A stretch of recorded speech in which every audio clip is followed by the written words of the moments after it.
सुख है नहीं। तर्क अच्छा है। ये जो हमारे संसार के इतने लोग अनुभवशील हैं जगत में, कुछ एक हैं जो हल्ला करते हैं संसार में दुख है दुख है, वो अल्पसंख्यक में लोग, जो साधु हैं, जो वीतरागी हैं, गिनती के लोग हैं, कहते रहते हैं संसार में दुख है। और हमने ये सोच लिया है कि देखो मंदिर जाओगे तो यही भाषा बोलनी है, यही सुननी है, सेट कर लिया दिमाग, फील नहीं करना है। हम लोग बहुत चतुर हैं भाई साहब, बात हो रही है, हम लोग बहुत चतुर हैं सब लोग, हम सब सेटिंग बिठा के चलते हैं। देखो बाहर जाना है, आप बैठ जाइए, उसी पे बैठ जाओ, कोई दिक्कत नहीं। बाहर रहोगे तो सबको ये बोलना है कि साहब ये इंद्रिय सुख में ही सुख है ना, और इसकी प्रेरणा देनी है सबको, और लोग इसी की बात करेंगे, इसी आपस में भी बात करेंगे, घर में, रिश्तेदारी में, परिवार में, मित्रों के बीच में, तो इंद्रिय सुखों की ही चर्चा होती है आपस में। चाहे कितने ही महात्मा हो, जब वो आपस में जो मित्रों से बात करते हैं तो कभी आध्यात्मिक बात नहीं करते हैं, वो यही करते हैं चलो वहाँ घूमने चलना है क्या, यहाँ आनंद नहीं आ रहा है। और हमको हमेशा सुख सामने नहीं दिखता है, सुख लगता है वहाँ मिले। अभी हमारे बच्चे कह रहे थे छुट्टी हो गई, कहीं घुमाने ले चलो, घुमाने ले चलो। मैंने कहा क्या, कहाँ चलें? वहाँ चलो, वहाँ चलो। हमने कहा वहाँ क्या मिलेगा? अरे पार्क हैं। हमने देखो मेहरौली का पार्क है, इससे बड़ा पार्क तो है, मौसम भी इतना बढ़िया है, वैसे ही वहाँ लगेगा, चलो घुमाते हैं। तो यही पत्तियाँ दिखेंगी, यही मौसम है, और तुम इतना खर्चा करके, इतना तकलीफ पाके वहाँ जाके भी यही हरे पत्ते देखोगे, यही देख लो। नहीं साहब यहाँ से नहीं, वहाँ जाके देखो। और फिर वहाँ जाते हैं तो 2 दिन बाद घर चलो, घर चलो, घर चलो। अरे अब यहाँ आए कितनी मुश्किल से रहो 2-5-8 दिन। 2 दिन के लिए मनाली का 50,000 खर्च करता है, और घर का 5,000 का बिल 8 महीने नहीं देना चाहिए। हाँ, तो वहाँ जा कर के फिर वहाँ से पलटता है, फिर बोलता है यहाँ विदेश जाएंगे तो अच्छा लगेगा, यहाँ अच्छा नहीं लगता। विदेश चला जाता है, 1-2-4 दिन बाद अरे नहीं यहाँ नहीं, हमको तो वापस जाना है।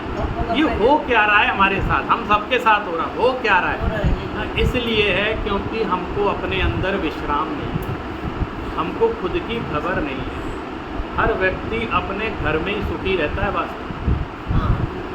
संसार में देखो तो किसी के महल में चले जाओ तो भी अच्छा नहीं लगेगा, अपनी झोपड़ी भी अच्छी लगे, कैसे भी सर, अपना बिस्तर, अपना घर, जैसा अपना किचन सब अच्छा है। दुनिया का चाहे अरबों खरबों का चीज़ है, उसके बेकार लगे। वहाँ क्या है, वो अपनापन है, ये मेरा है, ये मेरा सुख है। ऐसे ही इंद्रिय विषयों में कितने ही भटकता रहे व्यक्ति, अज्ञानता के कारण पर वस्तुओं में सुख मान मान के परेशान है, तो वो क्या करता है, वो चेंज करता रहता है सुख, ये नहीं तो वो सही, सुखावास नहीं मानता है सुख। तो हमको ये निर्णय आज जो बैठे हैं हम लोग, ये निर्णय कर लें कि वास्तव में है कि नहीं। आचार्यों ने क्या क्या उदाहरण दिए, अगर वास्तव में सच्चे मन से हम दुखी भी हो गए ना तो कल्याण हो जाएगा। हमारा दुख भी नकली है, सही कह रहा हूँ, हमारा दुख, अपना दुख भी बहुत नकली है। क्यों? क्योंकि सच्चा दुख जिसने अनुभव किया था ना, उसने ही सच्चे सुख की तरफ आगे कदम बढ़ा। हम आप जो बोलते हैं ना हम दुखी दुखी, कोई दुखी मुखी नहीं है। मैं सच बता रहा हूँ, कोई मुझे दुखी दिखता नहीं संसार में, क्योंकि जिसको दुख का अनुभव वास्तव में हुआ वो रहा नहीं यहाँ, उसने वैराग्य धारण कर लिया।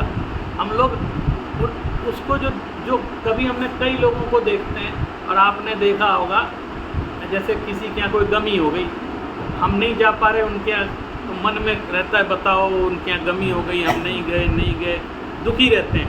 और 15-20 दिन बाद गए तो वहाँ जाके लगता है कि हम वैसे ही परेशान हो रहे थे, ये तो हंसी खुशी से जी रहे हैं ये तो भूल ही गए, हम ही आके याद दिला रहे हैं कि तुम्हारे यहाँ किसी का गम हुआ है, और वो डिस्टर्ब हो रहे हैं। हाँ वो डिस्टर्ब, और उन्हें ये लगता है आ गए तो मुंह ऐसे करके बैठना ही है, वहाँ टीवी चल रहा था सो बंद करना पड़ेगा, नहीं तो क्या। उनका तो राग रंग वैसे ही 2-4 दिन बाद शुरू हो गया। और हम सोच सोच के दुखी हो रहे हैं। हाँ। अरे उनके यहाँ इतना बड़ा दुख का पहाड़ टूट गया कैसे। मैं आपसे सच बता रहा हूँ, दुख का अनुभव कोई नहीं करता। हम दुख अनादिकाल से दुख के इतने अभ्यस्त हो गए हैं कि हमने उस दुख में ही सुख की खोज कर ली है और उसी में सुख मानने लग गए। उसका अनादिकाल का अभ्यास इतना हो गया, इतनी प्रैक्टिस हो गई।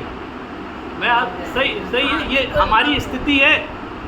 जैसे एक कहानी आती है ना कि वो एक बार एक देवता जा रहे थे तो उनको लगा सबका कल्याण करते हैं सब जीवों का, तो ये सुअर लोग पड़े हुए थे कीचड़ में। बोले इस जीव के बारे में कोई नहीं सोचता, बोले आज मैं इसका कल्याण करूँ। तो गए उसके पास, बोले भैया तुम ना आज हमारे मन में आया है कि तुम्हारा कल्याण कर दें। बोले क्या करोगे? बोले तुम्हें हम स्वर्ग दिलाएंगे। स्वर्ग? बेचारे जानते नहीं, बोले स्वर्ग क्या होता है? तो बोले वहाँ कोई भी दुख नहीं है। तो बोले है क्या वहाँ? अरे बोले खाने पीने के लिए बहुत सामान है, स्वर्ग में ऐसा है, देवी देवता हैं, आनंद है, न गर्मी है न बरसात है, बिल्कुल अनुकूलता ही अनुकूलता। तो बहुत वर्णन किया। बोले अच्छा सोचते हैं। बोले लेकिन हमारा एक प्रश्न है। बोले क्या? बोले ये कीचड़ स्वर्ग में है कि नहीं है? तो वो बोले सर कैसी बात करते हो, स्वर्ग में कीचड़ होगा? ये विष्टा, ये गंदगी, ये स्वर्ग में होगी? बोले ये वो नहीं है। तो बोले तो क्या खाक सुख है स्वर्ग में? हम तो यहीं ठीक है, तुम जाओ, तुम्हें जहाँ जाना है। ये उसकी दशा नहीं है, ये हम सब की दशा है। हम जिस अज्ञानता में डूबे हम उसी में मस्त हैं। लेकिन जिसका परम भाग्य होता है, जिसका सौभाग्य होता है, उसको वो तत्वोपदेश समझ में आ जाता है। उसका जिसका कल्याण होना हो ना, उसके स्ट्राइक कर जाती है बात। फिर वो लाख काम छोड़ करके भी वो काम करता है। ये अंदर से उसको दुख का आभास हो गया संसार कैसा।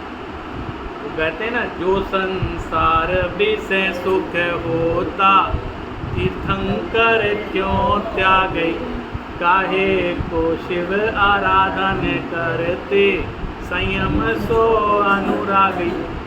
एक तर्क और आ गया, यदि संसार में सुख होता तो तीर्थंकर उसको क्यों त्यागते? है ना? आपके हमारे पास कुछ नहीं है, रत्ती मात्र भी नहीं है जिस पे हम इतने इठला रहे हैं। उनके पास तो जाने क्या क्या। तो वो या तो वो बुद्धिमान थे या हम बुद्धिमान हैं। मूर्ख तो नहीं बोलूँगा, नहीं तो बुरा लगेगा। या तो वो बुद्धिमान थे या हम बुद्धिमान हैं उनसे ज़्यादा, कि उनको तो संसार में दुख दिख गया और हमें संसार में दुख दिख नहीं रहा। तो हम ज़्यादा बुद्धिमान हो गए। ऐसे ही हो गया ना, हमें नहीं दिख रहा, उन्हें दिख गया। वो कम जानते थे, हम ज़्यादा जानते। लेकिन आप कभी पौंचरियम पढ़िए विमल सूरी का, जिसमें रामचंद्र जी का चरित्र लिखा। मैं कहानी सुनता तो रहता था, लेकिन जब मैंने उसको पढ़ा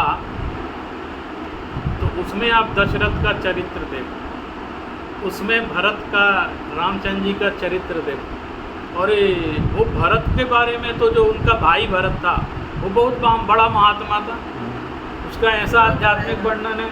दशरथ जी का तो जब वो भरत से बोले कि देखो उनको तो हमने वनवास भेज दिया, अब मैं तुमको ये सिंहासन सौंप रहा हूँ, तुम संभालो। तो उसने कहा क्यों सौंप रहे हो मुझे? तो दशरथ जी ने लंबा चौड़ा उपदेश, अरे संसार क्षणभंगुर है, दुख स्वरूप है, ऐसा है वैसा है, इसलिए मैं तुमको ये सौंप रहा हूँ। तो तुम संभालो, मैं छोड़ के जाऊँ, मैं यहाँ नहीं रहूँ। तो भरत जो कह रहे हैं, आप हमारे पिता हो कि दुश्मन हो? क्या बात कर रहे हो? तुम्हें राज्य दे रहे हैं, तुम्हें राज्य दे रहे हैं और तुम कह रहे हो कि जब मेरे दुश्मन हो। तो उन्होंने एक लाइन कही, वो लाइन बड़ी प्रसिद्ध है कि तुमरी समझ ही समझ मोरी, मुझे नृपपद क्यों दिया। बोले आपने जब डिसीजन कर लिया तो ये अब हमको और क्या डिसीजन करना बाकी? आप तो मुझसे ज़्यादा ज्ञानी हो, इतने बड़े मेरे पिताजी हो, तो मैं भी चलूँगा आपके साथ। वो ज्ञानी व्यक्ति था, उसने इतना बड़ा डिसीजन लिया। आचार्य इस बात को बार बार समझाते हैं, एक ही काम करना है। एक बात समझ लो, संसार में रह रहे और रहो, कोई जल्दीबाजी नहीं है, जितने समय तक हैं रहेंगे, लेकिन अपनी दृष्टि में बदलाव तो ला सकते। जिन सुखों में सुख नहीं है, जिनमें दुख है, उनमें दुख का अनुभव कर लो, कम से कम उसको रियल अनुभव करो, जानो कि ये दुख। ना हमें उस सूकर जैसी स्थिति में रहना है और ना हमें कुत्ते जैसी स्थिति में रहना है। कुत्ते की भी कहानी आचार्यों ने कही। आपने देखा होगा कि कुत्ता हड्डी चबाता है, कहीं उसको हड्डी पड़ी मिल जाए, वो सब काम छोड़ के उसके पीछे भागता, और वो उसको मुंह में चबाता ही रहता है, चबाता ही रहता है, और वो इतना उसको चबाता है कि वो एक तो टूटती नहीं है, तो टूटती नहीं है, वो छिल जाती है, और छिल जाने से उस कुत्ते के जबड़े छिल जाते हैं। अब वो जबड़े छिलने से उसमें खून निकलता है, किसका? खुद का। उस खून को वो गुटकता है, तो उसको ये लगता है कि हड्डी में से रस आ रहा है।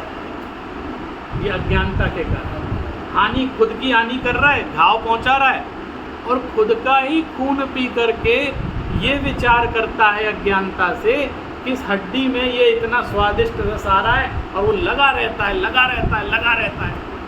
यही स्थिति हमारी। एक संसार के सुखों का जो अज्ञानता से सुख मांगते हैं, एक उदाहरण और भी बहुत अच्छा दिया, वो भी हम अगर समझ लें तो हम बहुत कई मायनों में निर्णय अपना कर सकते हैं। उन्होंने कहा कि संसार का सुख तो खाज खजाने जैसा है। खाज खजाने जैसा का मतलब, यहाँ खुजली हो जाए मुझे तो मैं, आप देख रहे खुजली हो गई, डॉक्टर और सब मना करेंगे, तुम्हें दवाई दे रहे, सब कर रहे, ठीक करेंगे, इसको खुजाना। और आपने देखा होगा जो छोटे बच्चों को कुछ हो जाता है तो उनके हाथ में कपड़ा बांध देते हैं लोग, कि नहीं तो ये नाखून से इसको ऐसे कर लेगा और फिर हरा हो जाएगा, फिर आप बताओ ये खाज खुजाने में आनंद आता है कि नहीं आता है? सुख का अनुभव होता है कि नहीं होता है? अत्यंत सुख का अनुभव होता है, और उसलिए वो बार बार नहीं चाहने पर भी हाथ वहाँ जाता है और उसको ऐसे ऐसे करता है। और वो डॉक्टर कहते हैं तुम जब तक ऐसे ऐसे करते रहोगे हम कितनी दवाई देंगे, ये ठीक, ये हरा फिर हरा हो जाएगा, फिर घाव सूखेगा ही नहीं, ठीक ही नहीं होगा। हमें कहावत चलती है, जो मज़ा नहीं दाल भात खाने में वो मज़ा है खुजाने में। तो उसका अनुभव कैसा है, आप उसका स्वरूप समझ लो, उसका अनुभव कैसा है? उसका अनुभव ऐसा है, ये तो खुजली, उसको लगता है खुजा लो तो सुख मिले, और वो सुख के लिए खुजाता है, लेकिन वो जो उसका सुख है वो उसके दुख को बढ़ाने वाला है। कैसा है वो? उसके दुख को, उसका दुख कभी ख़त्म ही नहीं करेगा। तो हम जिन चीज़ों से वास्तव में हमें दुख का अनुभव होता है, हम उनमें ही सुख मान रहे हैं। ये मिथ्या मान्यता यही है ना। इंद्रिय विषयों में सुख, उस दिन कहा था ना, प्रवचन सार में स्पष्ट लिखा है, जम इंद्रिये ही लतम तम शोकम अपि दुखमेव तहा। जो इंद्रियों से उपलब्ध है वो सुख भी दुख के ही समान है। तो कायदे से हमें उसको सुख बोलना ही नहीं चाहिए, ये बोलने से भी गड़बड़ हो। ऐसे करना चाहिए, इसमें कम दुख है, इसमें ज़्यादा दुख है, आज हम थोड़े कम दुखी हुए, आज हम ज़्यादा दुखी हुए, हम सुखी हुए तो बोलना ही नहीं चाहिए। उस सुख बोलने से हमारा दिमाग में साइकोलॉजिकली फीड हो गया है ये कि ये इंद्रिय विषयों में सुख है, और ये अनादिकाल के संस्कार है हमारे अंदर। इसलिए आचार्य यहाँ पर ये समझा रहे हैं कि जो संसार के सभी दुखों से इन जीवों को उभार करके उत्तम सुख में रख देता है, यानी अतीन्द्रिय सुख में रख देता है, यानी मोक्ष के सुख में रख देता है, वास्तव में वो ही धर्म है। तो ये तो धर्म की व्युत्पत्ति शब्द से है। एक होती है शब्द की व्युत्पत्ति, यानी धर्म शब्द है, थ म में रेफ है, तो वो एक शब्द से भी डायरेक्ट अर्थ निकलता है, और एक वाच्यार्थ निकलता है, उसका भावार्थ निकलता है। उसमें जरूरी नहीं वो शब्द दिखलाई, लेकिन उसका भाव जो होता है वो उसकी वर्णन।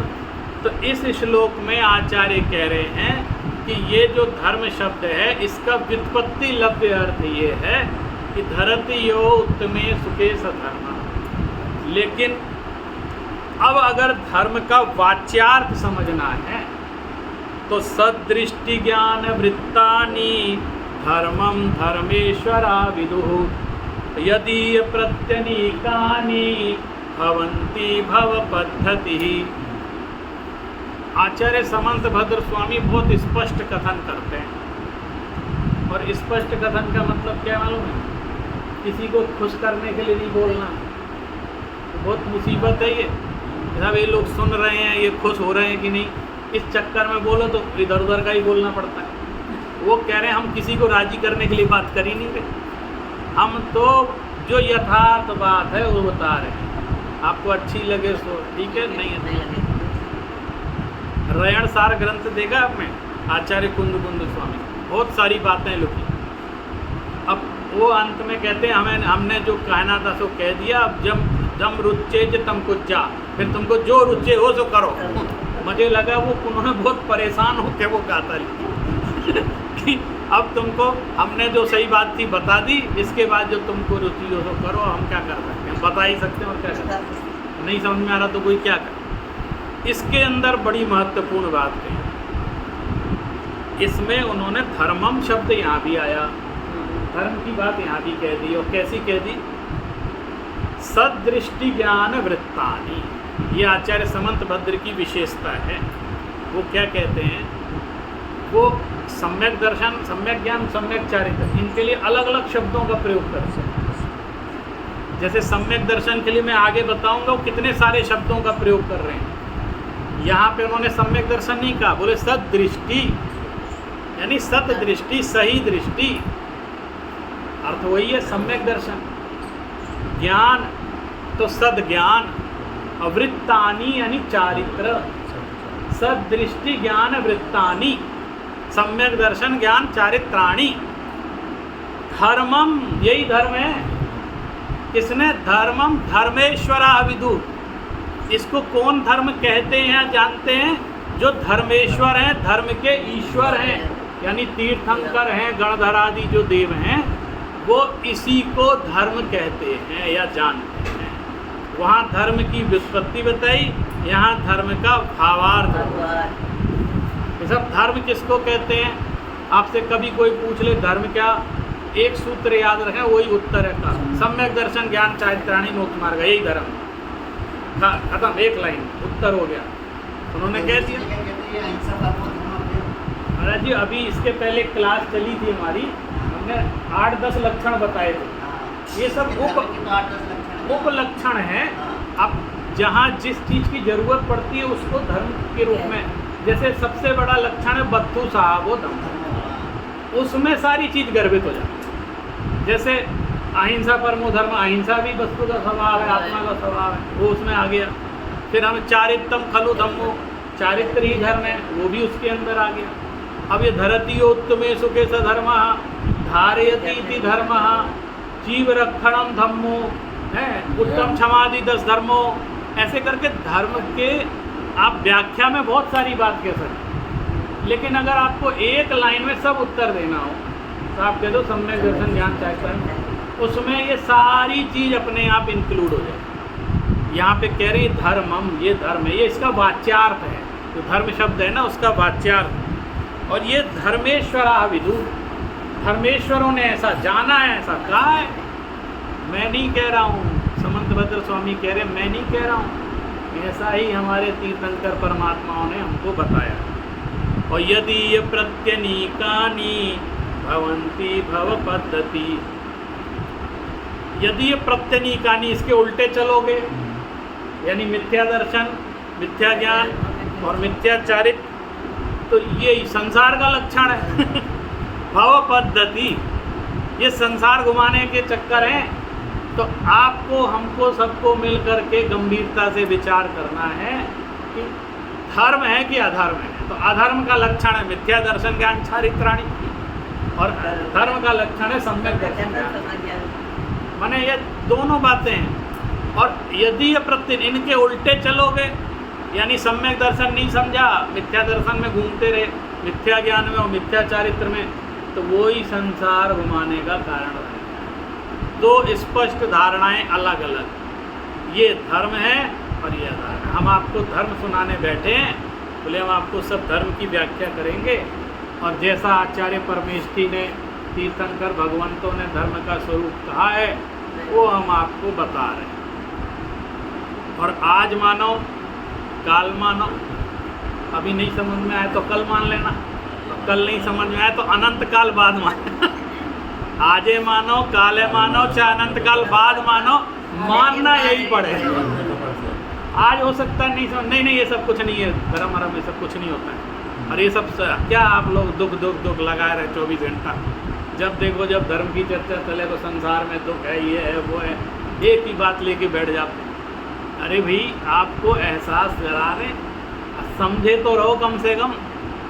आपको सच बता रहा हूँ, समझ बहुत बड़ी चीज़, और समझ होगी तो गति आगे बढ़ेगी, और समझ में नहीं आएगा तो क्या कुछ कर लो सब बिगड़ जाएगा। तो कह रहे एक बार समझ, बात को समझो तो कहना क्या चाह रहे हैं। और यदि हमारा भव निकट है, यदि हमारा भवान है कि हमारा निकट भव्य हैं हम, और हम भविष्य में हम चारित्र को धारण करके, सम्यक दर्शन ज्ञान चारित्र को धारण करके, यदि हमारे संसार का अभाव होना हमारे भाग्य में लिखा है तो जल्दी समझ में आ जाएगा, और नहीं लिखा है तो वो अनंत काल तक भी समझ में, ये भी निश्चित, माने वो समझ में भी नहीं आएगा। हम लोग यहाँ यूनिवर्सिटी में पढ़ाते हैं ना, तो सब कुछ हमारा काम है समझाना, इसके लिए हमें तनख्वाह मिलती है कि आप समझाओ सबको, तो हम सबको समझाते हैं, पढ़ लो बेटा, ये कर लो, परीक्षा में ये होगा सब बताते रहते हैं। कुछ की समझ में आता है, कुछ की समझ में नहीं आता। तो पहले मैं शुरू में बहुत डिस्टर्ब हो जाता था, इसको मैं इतना समझा रहा हूँ, सामने दिख रहा है ये बिगड़ रहा है, मैं इसको बता रहा हूँ, सुनता नहीं, समझता नहीं। तो जब मैं बहुत टेंशन में, तो मेरे पिताजी ने समझाया, तो खूब समझाओ, तुम्हारी जितनी हिम्मत हो समझाओ, लेकिन परेशान बिल्कुल मत हो, क्योंकि जब उसके भाग्य में ही फेल होना लिखा है तो उसकी समझ में आएगा क्या? समझ में आ जाएगा तो पास नहीं होता है तो जो उसके भाग्य में ही फेल होना लिखा है या उसको आगे बढ़ना नहीं लिखा है तो वो समझ में भी नहीं आएगा। तो आप इतने परेशान मत हो, आपका कर्तव्य है कि आप सही बात बताते चलें। ऐसे ही हमारे आचार्य भगवान धर्म के लोभी जीवों को करुणावशात वो सही मार्ग सम्यक दर्शन ज्ञान चारित्राणी का उपदेश देते रहते हैं। और जो भव्यात्मा, जो जीव जिनका कल्याण होना है, उनको वो बात समझ में आ जाती है, और जिनका नहीं होना है उनको समझ में नहीं आती। आज और जिनका लोग दूर भव्य हैं तो देर से समझ में आती है, लेकिन समझ में यही आएगा तभी हमारा पार पड़ेगी। ऐसा आचार्य समंतभद्र स्वामी जो कह रहे हैं उसका भावार्थ है। अब अगली कारिका, चौथी कारिका को हम लोग अपनी अगली कक्षा में समझें। बोलो जिनवाणी माता की जय।